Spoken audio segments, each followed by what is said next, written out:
Hello, hello, hello mga kaprobinsya. Nagbabalik na po si kaprobinsyang Baak. Ito po. Ngayon po, meron po tayong titikman. Napanood natin sa YouTube. Gamot daw ito ng UTI. Ito. Dito sa atin, Pilipinas, marami po yung mga ganito. Ito, hinog na to. Oo. Kahit sa daan, makikita mo to dito sa atin, Pilipinas. Oh. Ito, napanood natin sa mga kasama natin, mga vlogger. Igamot daw ng UTI talaga to. Bakit hindi natin subukan? Para malaman natin kung talagang gamot siya ng UTI. Ito medyo matigas pa. Dapat yung medyo malambot sana. Pero ay para may katas-katas. Masarap daw yun. So hanap tayo. Ang hindi pa hinog masyado. Ito na lang. Ito na lang. Kahit ito. Para gusto natin magamot yung UTI natin eh. Kaya bakit hindi natin subukan? Ito para lang po ito sa mga matatanda. Bawal po sa mga bata to. Hindi po pwedeng kainin ng mga bata to. Para lang sa mga baak na matatanda. Ito. Yan. Ito po yun. Basta kinakain daw ng ibon, pwede rang kainin ng tao. Kaya, bahala na si Batman. Di bale. Matanda naman tayo, baak pa. Yan. Kaya, subukan natin kung talagang gamot siya. Pag natigok tayo, wala tayong magagawa. Ganyan lang ang buhay. Ito.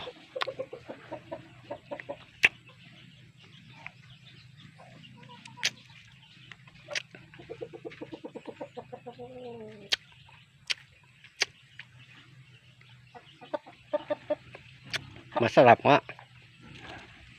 Masarap yung katas niya ito. Pero mas masarap yung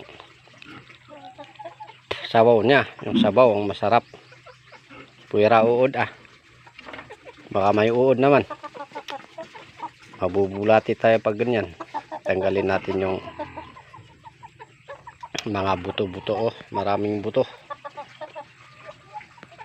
Dapat yung kainin lang natin yung ito oh, parang mangga.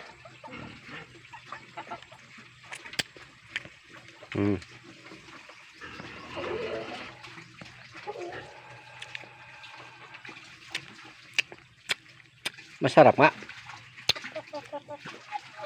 Pero mas masarap pag hinog. Lalo na yung katas niya. Medyo hindi pa kasi hinog masyado to, medyo matigas. Oh. Sarap nga talaga. Yan. Sobrang madaming buto. Ito.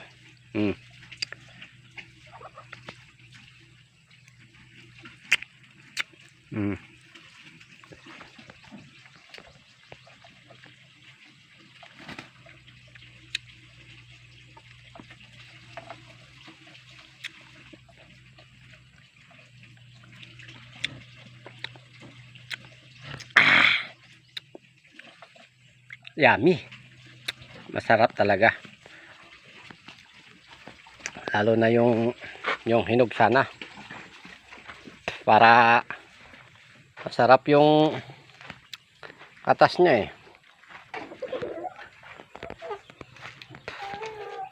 Medyo green pa kasi, wala pang masyadong hinog oh. Masarap yung hinog. Sarap yung katas niya eh. Parang yun ay yung kon, ano ba yun? Parang asukal. Parang tubo. Yung tubo na unas. Tawagin sa amin unas. Pero yung tubo sa amin dito, lugar yon, nandun sa kwan, Alisya. Sa Visayas, ay sa Tagalog, tubo. Ayan. Sa amin yung tubo, lugar yon sa amin dito. Alisya. Wala na. Wala nang hinog.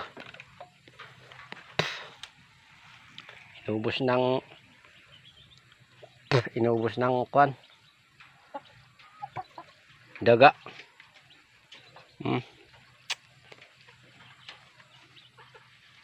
Puros green naman. Pero masarap siya talaga. Talagang pwede siguro talagang kwan, gamot siya ng UTI. Yan. Kaya sa mga tulad kong may sakit sa kidney, bakit di natin subukan para malaman natin kung talagang gamot. Okay. Sige. Maraming salamat po. Andito na po ako. Nagbabalik na si Kaprobinsyang Baak. Yan. Sige po. Maraming salamat po sa mga lagi pong nanonood sa atin. Mga supporters, subscribers natin. Yan. Maraming salamat po sa inyong lahat. Mag-ingat po kayo. Bye-bye na po. Hanggang dito muna yung video natin. Pakiramdaman natin kung e-epekto ba talaga yung kinaan natin, kung okay, mabuti. Yan.